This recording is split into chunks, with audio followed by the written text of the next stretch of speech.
കാടിനുള്ളിലല്ല, വലിയ വലയും വേണ്ട, ഒരു സാധാരണ കാർഡ്ബോർഡ് ബോക്സ് മാത്രം മതിയെന്ന് പറഞ്ഞാൽ വിശ്വസിക്കുമോ? ഇവിടെ നോക്കൂ, വളരെ സിമ്പിളായി ഒരു ബോക്സ് ഉപയോഗിച്ച് കൊയിൽ പക്ഷിയെ പിടിക്കാൻ ഒരു വ്യത്യസ്ത ട്രാപ്പ് ഒരുക്കുകയാണ്. ആദ്യം ബോക്സിന്റെ ഉള്ളിൽ ഭക്ഷണം വയ്ക്കുന്നു, പിന്നെ ചെറിയൊരു തുറന്ന വഴിയൊരുക്കി പക്ഷി അകത്തേക്ക് കയറുന്ന രീതിയിൽ ബോക്സ് സെറ്റ് ചെയ്യുന്നു. പുറത്തുനിന്ന് നോക്കുമ്പോൾ വളരെ സാധാരണമായി തോന്നുന്ന ഈ സെറ്റപ്പിൽ തന്നെയാണ് യഥാർത്ഥ ട്വിസ്റ്റ്. ഭക്ഷണം കണ്ടു പക്ഷി പതുക്കെ അകത്തേക്ക് കടക്കുന്നു. ഒരു നിമിഷം കൊണ്ട് പുറത്തേക്കുള്ള വഴി അടയുന്നു.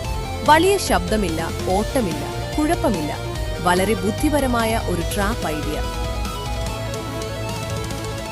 പഴയകാലത്ത് ആളുകൾ പ്രകൃതിയോട് ചേർന്ന് ജീവിച്ചപ്പോൾ ഇത്തരത്തിലുള്ള ചെറിയ ചെറിയ ബുദ്ധികളാണ് അവരുടെ ഉപകരണങ്ങളായിരുന്നത്. ഇന്ന് സോഷ്യൽ മീഡിയയിൽ ഈ വീഡിയോ വൈറലാകാനുള്ള കാരണവും അതുതന്നെയാണ്. ചെലവ് കുറഞ്ഞ ഐഡിയ, പക്ഷേ കിടിലൻ പ്ലാൻ. പക്ഷെ ഒരു കാര്യം ഓർക്കണം, വന്യജീവികളെയും പക്ഷികളെയും പിടിക്കുന്നത് നിങ്ങളുടെ പ്രദേശത്തെ നിയമങ്ങൾ അനുസരിച്ചായിരിക്കണം. ഇതുപോലൊരു ഐഡിയ നിങ്ങൾ മുൻപ് കണ്ടിട്ടുണ്ടോ? കമന്റ് ചെയ്യൂ.